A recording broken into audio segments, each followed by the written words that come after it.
Teddy Roosevelt quotes on courage, leadership, and success. Theodore Roosevelt is widely regarded by historians as one of the greatest American presidents.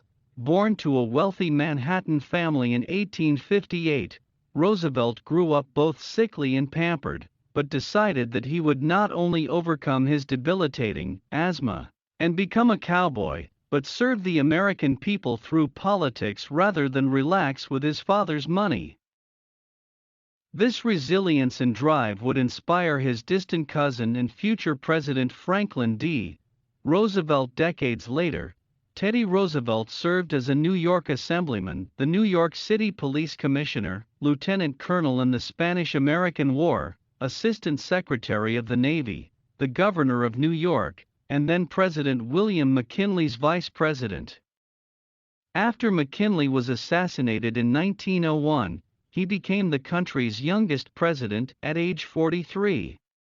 Roosevelt brought the U.S. into the progressive era, breaking up corporate monopolies, forming the conservation movement, and greatly increasing American influence around the world. He won the Nobel Peace Prize in 1906 for brokering the end of the Russo-Japanese War. He was also a master orator and prolific writer. We've gone through speeches, interviews, and letters for a few of his most memorable insights. On effort, nothing in this world is worth having or worth doing unless it means effort, pain, difficulty. On inaction, to sit home, read one's favorite paper, and scoff at the misdeeds of the men who do things is easy, but it is markedly ineffective. It is what evil men count upon the good men's doing. On courage, a soft, easy life is not worth living, if it impairs the fiber of brain and heart and muscle. We must dare to be great, and we must realize that greatness is the fruit of toil and sacrifice and high courage. For us is the life of action, of strenuous performance of duty.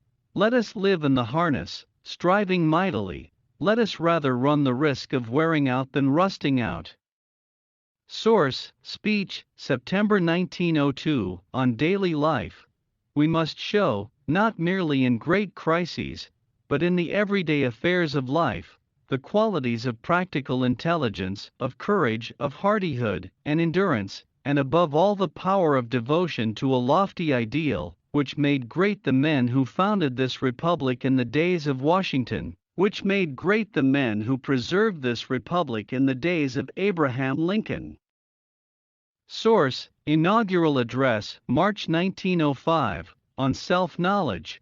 Unless a man is master of his soul, all other kinds of mastery amount to little. Source: Ladies' Home Journal, 1917, on diversity. I cannot consent to take the position that the door of hope, the door of opportunity, is to be shut upon any man, no matter how worthy, purely upon the grounds of race or color. Such an attitude would, according to my convictions, be fundamentally wrong. Source: Letter, November 1902, on being American. Much has been given us, and much will rightfully be expected from us. We have duties to others and duties to ourselves, and we can shirk neither. We have become a great nation, forced by the fact of its greatness into relations with the other nations of the earth, and we must behave as be seen as a people with such responsibilities. Source: Inaugural Address, March 1905, on corporations. Our aim is not to do away with corporations. On the contrary, these big aggregations are an inevitable development of modern industrialism.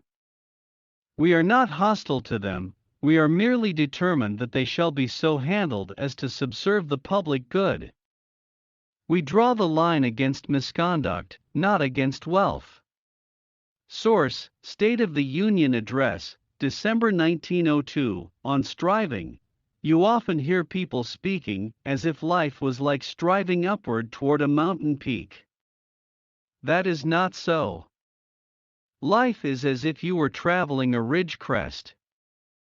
You have the gulf of inefficiency on one side and the gulf of wickedness on the other, and it helps not to have avoided one gulf if you fall into the other. Source: Address, May 1904, on success. It is a bad thing for a nation to raise and to admire a false standard of success, and there can be no falser standard than that set by the deification of material well-being in and for itself. Source: Citizenship in a Republic, April 1910, on conflict. The unforgivable crime is soft hitting. Do not hit at all if it can be avoided, but never hit softly. Source: Practical Politics, April 1913, on virtue. No nation deserves to exist if it permits itself to lose the stern and virile virtues, and this without regard to whether the loss is due to the growth of a heartless and all-absorbing commercialism, to prolonged indulgence in luxury and soft, effortless ease, or to the deification of a warped and twisted sentimentality. Source: Nobel Lecture, May 1910, on history. It is of little use for us to pay lip loyalty to the mighty men of the past unless we sincerely endeavor to apply to the problems of the present precisely the qualities which in other crises enabled the men of that day to meet those crises. Source: The New Nationalism, August 1910, on critics. It is not the critic who counts.